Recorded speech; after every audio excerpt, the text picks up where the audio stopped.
saudara-saudariku, alhamdulillah hari ini kita telah diperkenankan oleh Allah memasuki hari ke-14 di bulan suci Ramadan tahun 1440 Hijrah. Kita membiasakan diri untuk bermohon kepada Allah semoga seluruh puasa kita diterima oleh Allah Subhanahu wa taala. Di episode yang lalu kita telah belajar tentang ragam pintu-pintu surga. Pada kesempatan kali ini kita akan bahas tentang 4 jenis surga yang paling utama yang disebutkan dalam Al-Quran beserta amalan-amalan yang dimaksudkan. Setidaknya ada 4 ragam surga dengan level-level yang berbeda yang disampaikan oleh Allah dalam Al-Quran dan menawarkan setiap amalan-amalan untuk bisa memasukinya.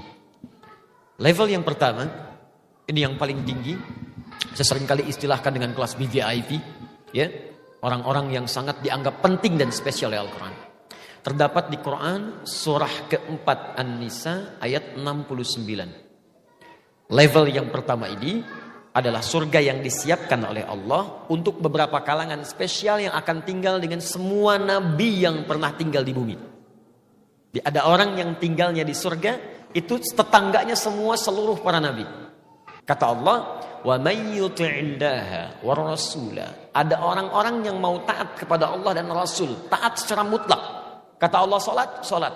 Kata Allah puasa, puasa. Gak pernah nanya, ya Allah kenapa subuh 2 rakaat? Padahal 2 rakaat aja masih ngantuk, gitu kan? Ya Allah kenapa harus puasa? Ya Allah kenapa 2:1 warisan? Ketika diperintahkan, dia kerjakan. Maka orang itu faulaika ma'alladzina an'amallahu 'alaihim minan nabiyyin. Kalau benar dia taat kepada Allah dan Rasul, dia tunaikan secara sempurna, maka di surga kata Allah saya tempatkan dengan semua para nabi. Maka kalau Anda rajin tahajud, maka lakukan tahajud sesuai dengan ketentuan Nabi. Bagaimana cara Nabi tahajud? Pelajari hadis-hadisnya. Ya, bagaimana Nabi berapa jumlah rakaatnya? Bagaimana kekhusyuannya? Ketika tahajud Anda diikutkan ingin seperti Nabi berusaha mengerjakannya, maka Anda berpeluang memasuki level surga yang ini. Masuk lewat pintu tahajud, level surganya langsung dengan para Nabi. Anda senang puasa, ikuti bagaimana Nabi puasa. Nabi itu saking senangnya puasa, kalau istrinya nggak ada makanan pun seketika puasa. Pernah terjadi Sayyidah Aisyah nggak punya bahan makanan di rumah. Dan itu hari Nabi tidak puasa. Kata Sayyidah Aisyah, ya Rasulullah, ya Allah, aku menzalimi Rasulullah. Aku nggak masak hari ini. Tiba-tiba Nabi bisikan di telinganya. Apa kata Nabi? Zauji, sayang, aku puasa hari ini, ana shaim. Pernah satu ketika beliau masak dalam keadaan Nabi ya sedang puasa. Kata Sayyidah Aisyah, ya Allah, aku menzalimi Nabi. Nabi puasa, kok aku masak? Kata Nabi, zauji, sayang, ana muftir. Saya nggak puasa hari ini. Ayo kita makan.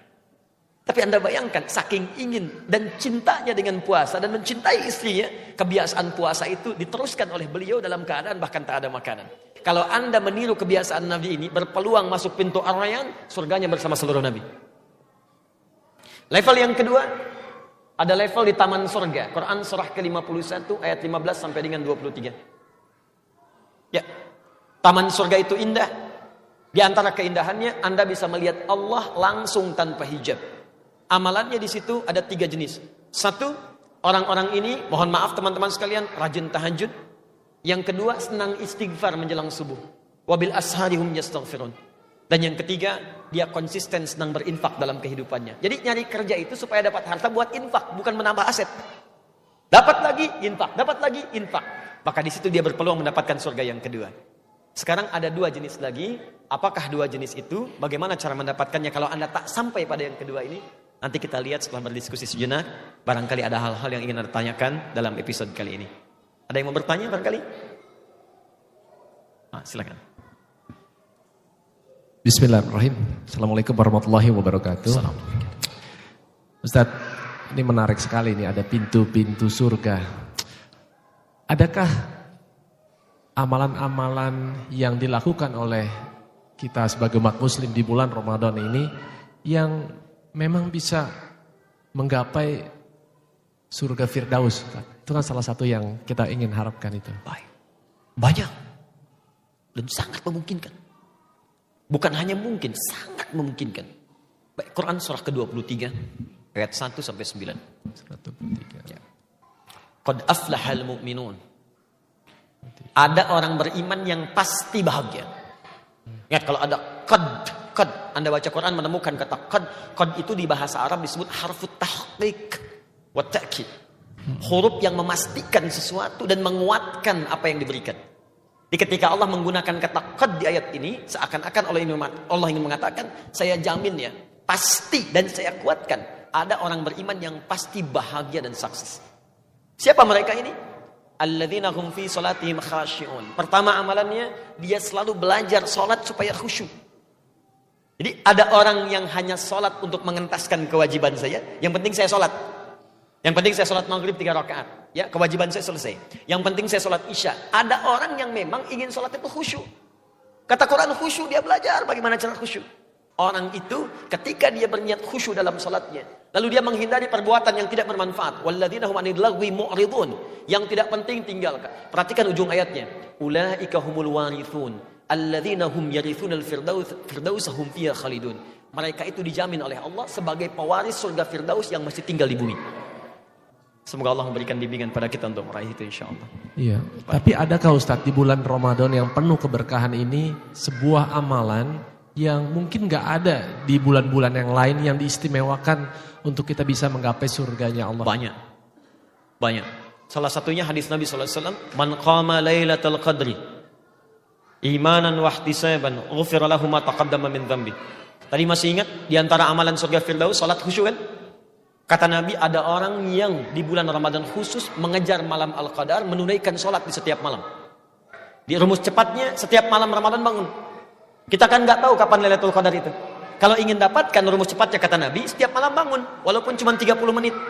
Bangun jam 3, bangun jam 2. Walaupun cuma 30 menit, tunaikan sholat. Nah, ada orang yang mengejar itu lewat sholat. Begitu dia tunaikan sholat itu, khusyuk dia tunaikan, dosanya diampuni oleh Allah Subhanahu Wa Taala dan pahalanya lebih daripada 1000 bulan. Ya, Anda cuma butuh misalnya 2 rakaat, itu 2 rakaat itu senilai dengan 83 tahun sholat malam tanpa henti. Ya, semoga Allah muliakan kita insyaAllah dengan itu. Marhaban ya Ramadan, ya Ramadan. Bismillahirrahmanirrahim. Assalamualaikum warahmatullahi wabarakatuh. Waalaikumsalam. Yang mau saya tanyakan adalah kira-kira sahabat seperti apa yang bisa membawa kita ke surga? Jazakallahu khair, Ustaz. Ada hadis-hadis yang sahih. Setidaknya ada 3 golongan yang dengan itu kita bisa menemukan pendamping terbaik untuk bersama ke surga.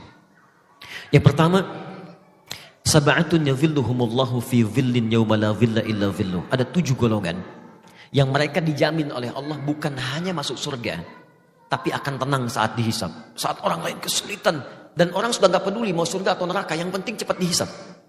Maka ada 7 golongan yang santai. Itu orang kenapa ribut-ribut ya? Kenapa orang itu gelisah ya? 7 ini tenang saja. Di antara 7 itu, syabani yatahabba fillah. 2 orang yang saling mencintai karena Allah.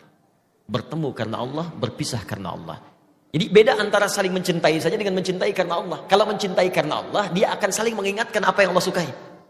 Misal Anda punya kawan misalnya kan, Anda katakan, "Ukhti, ya saudariku, yuk malam tahajud yuk. Mudah-mudahan dengan tahajud kita bersama masuk surga lewat pintu tahajud. Ukhti, ayo berhijab yuk, aku takut berpisah dengan kamu di surga. Ukhti, baca Quran yuk." Begitu Anda terbiasa demikian dan Anda mengingatkan, yuk kita jauhi maksiat. Kita pertahankan ya. Kalau satu di antara kita wafat duluan, kita saling doakan ya. Yang seperti itu, bahkan langsung disebut di hadis yang lain, kalau dia dihisab duluan kemudian masuk ke surga dan dia belum menemukan kawannya, maka dia akan berkata, "Ya Allah, saya di dunia bersama si fulana. Saya di dunia bersama si fulan. Mohon ya Allah dengan segala kemuliaan-Mu, jadikan saya bergandengan tangan dengan yang masuk ke surga." Riwayatnya sahih. Yang kedua, ahli Quran. Cari teman yang ahli Quran. Hidupkan Quran di rumah dengan suami tilawah. Ya, dengan kerabat tilawah. Dan yang ketiga, orang-orang yang memang jalan hidupnya ditata untuk mendapatkan ridha Allah Subhanahu Wa Taala. Jadi dia berpakaian pengen Allah senang. Dia di rumah pengen apa yang seperti Allah inginkan. Maka orang seperti itu, jika dia kompak dalam kehidupan seperti itu, dia akan bersama-sama menuju surga Allah Subhanahu Wa Taala. Semoga Anda termasuk yang diberikan sahabat terbaik yang bisa mendampingi ke surga insyaAllah. Ada yang lain? Ustadz. Ya. Assalamualaikum warahmatullahi wabarakatuh. Saya pernah membaca sebuah hadis, Ustadz, yang mengatakan bahwa setiap muslim itu pasti masuk surga selama dia tidak musyrik. Gitu. Baik. Pertanyaan saya, kalaupun seorang muslim ini ibadahnya biasa-biasa saja, itu masuk surga dan pintu yang mana, Ustadz? Terima kasih. Apakah setiap muslim itu berpeluang masuk surga? Betul. jika masih ada iman dalam dirinya, itu terdapat dalam hadis riwayat Al-Bukhari. Kitabul Iman, bab yang pertama, kitab yang pertama, nomor hadis dari 8 sampai dengan hadis ke-10. Paling kiri di pertengahan posisi di kitab ini. Jadi di Kitabul Iman ada 57 hadis. Di antara babnya menyampaikan, perhatikan kalimatnya. Setiap orang beriman itu akan masuk surga sepanjang ada kadar iman dalam dirinya, walau kana bimithli dzarrah, walaupun kadar iman itu kecil masih ada dalam dirinya. Bahkan hadis lain mengatakan kalau dia masih mampu mengucapkan la ilaha illallah fi akhir hayati, di akhir hidupnya dakhalal jannah, masuk surga. Nah, hadis terusannya saya katakan tadi sampai hadis nomor 10, hadis terusannya kalaupun dia bermaksiat selama hidupnya, maka kemudian maksiat dengan dosa itu akan ditimbang. Detailnya bisa dilihat di hadis Muslim nomor hadis 5611 riwayat sahabat Abu Hurairah radhiyallahu taala anhu. Jadi kurang lebih demikian. Muslim ini beriman, kemudian dia beramal soleh, contohnya salat,